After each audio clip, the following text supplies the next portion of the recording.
सदियों बाद कौन आज आया मेरे घर? आपका दोस्त आया। यार मिल चिलतल है फिर तू यार, की हाल चाल है तेरा? ठीक है। ये क्या लेके आया है? गिफ्ट आपके लिए। Oh Allah, congratulations for 3 million from Mujammil. ऊपर जो है 2 बैलून लटक रहे हैं। ठीक है, अंदर क्या है भाई? इसकी क्या जरूरत थी, तू खुद बता यार। आपके 3 मिलियन हो गए हैं तो आपके लिए गिफ्ट ना लाऊं? वाह जी वाह, तो भाई फिर दोस्त हो तो तेरे जैसा होना यार, क्यों भाई? हाय हाय।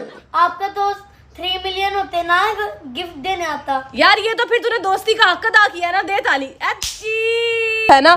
ये जो मेरा दोस्त मेरे लिए गिफ्ट लेके आया है, इसको खोल के देखते हैं कि अंदर लेके क्या आया है भाई। ऊपर इतने प्यारे तरीके से रंग भरे हुए भैया। उसके अलावा हमारे लिए ये चिप्स लेके आया है खूब सारी। ठीक है, कि उसको लगता है कि मैं भी सारी चिप्स विप्स खाऊंगी। साथ में ये कोई परफ्यूम शरफ्यूम भी लेके आया है हमारे लिए, क्यों भाई? ठीक है, और साथ में जो है ना ये कोई पेस्ट्रियां लेके आया। वाह जी वाह। और साथ में जो है ना वो 2 ही चम्मच लेके आया। क्या इसकी दोस्ती है भाई। चॉकलेट वॉकलेट भी लेके आया है यार। इसको हम जो है शॉपर के अंदर डालते हैं सामान को सारे को। ठीक है भाई। ओए होए होए होए होए, ये हो गया हमारे छोटे दोस्त की तरफ से हमारा गिफ्ट। तो भाई